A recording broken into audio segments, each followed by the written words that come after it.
Assalamu alaikum, I'm Aisha and you're watching Samaa News. Here are today's headlines.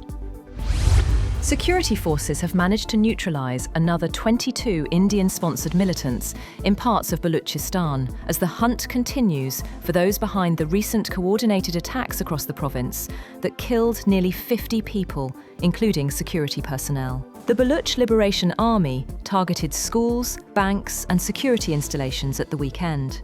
Interior Minister Mohsin Naqvi said 177 militants have been killed in 3 days of operations. Meanwhile, Defence Minister Khawaja Asif has made it clear that no one would be allowed to justify violence in the name of politics or nationalism. Addressing Parliament, Asif said criminal and smuggling networks have hijacked unrest in Baluchistan. He said militants backed by external actors are operating as proxies and using crime to fund violence. He added that the state would not engage with groups he described as criminal syndicates. Greenland's Prime Minister, Jens Frederik Nielsen, says the United States still wants control of the Arctic island, despite ruling out military force. Nielsen told Parliament that Washington's approach toward Greenland and its people had not changed. He said the US continues to look for paths to ownership and governance. President Trump has claimed full US access to Greenland under a NATO deal, though details remain unclear. The Kremlin has said that Russia is still trying to de-escalate tensions around Iran and that it had long ago offered its services to process or store Iran's enriched uranium. Asked if Russia was discussing with Iran and the United States the possibility of taking Iranian enriched uranium, Kremlin spokesman Dmitry Peskov said the topic has been on the agenda for a long time. He added that Russia has been offering its services for quite a long time as a possible option that would lead to the removal of certain irritants for a number of countries.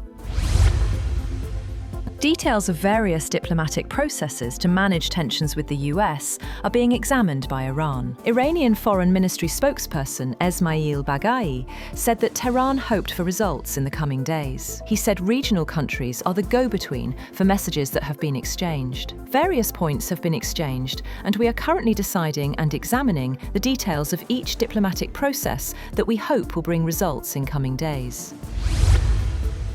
China's former Justice Minister Tang Yijun has been sentenced by a Chinese court to life in prison for taking bribes. State broadcaster CCTV reported that the Xiamen Intermediate People's Court in the southeastern coastal Fujian province said Tang had illegally accepted property worth more than 137 million yuan between 2006 and 2022 and abused his position to seek benefits for entities and individuals in areas such as company listings, land buybacks, bank loans, and case handling. On the other hand, Israel has reopened the border between Gaza and Egypt for people on foot, a move that would allow Palestinians to leave the enclave and let back in those who want to return after fleeing Israel's war in the enclave. The reopening of the Rafah border crossing will be limited, with Israel demanding security checks for Palestinians entering and exiting. Israel and Egypt were expected to impose caps on the number of travellers.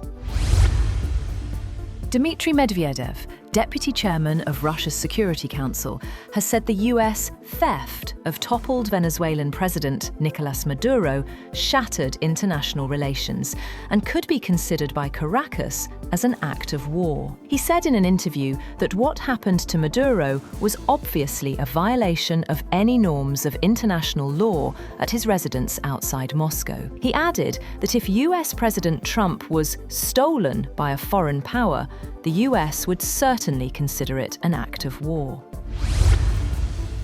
India has pushed manufacturing to the forefront of its budget as it prioritised sectors such as semiconductors, biopharma and renewables, but stopped short of the bold reforms sought by investors to boost investment amid rising geopolitical tensions. The absence of ambitious reforms and an increase in the transaction tax on derivatives spooked equity markets, which tumbled nearly 2% for their worst budget day performance in 6 years. years. Finance Minister Nirmala Sitharaman cut tariffs on capital goods and doubled the budget for an electronics manufacturing scheme to 400 billion rupees. However, following a major setback at the hands of Pakistan, the Indian government has announced a historic 15% increase in its defence budget. The Modi administration would now allocate $85.4 billion to defence, equivalent to 1.9% of India's GDP. The budget earmarks a 21% increase specifically for the acquisition of new weapons. However, analysts warn that much of India's military hardware, including aircraft, is outdated or non-functional, and that the increase may have little practical impact on operational readiness. The IMF chief has said that global inflation is expected to fall to 3.8% this year and to 3.4% in 2027, helped by softer demand and lower energy prices. Managing Director Kristalina Georgieva said in a speech in the annual Arab Fiscal Forum in Dubai that global growth has held up remarkably well amid profound shifts in geopolitics, trade policy, technology, and demographics.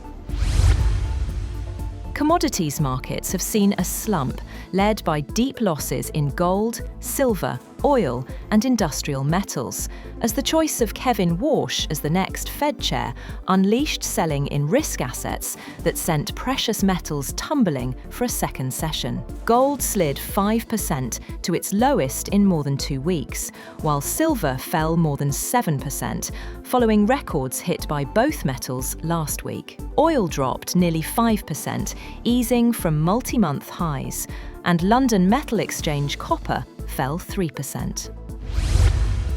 That's all for now. For more updates, visit www.samaa.tv. Thank you for watching Samaa News.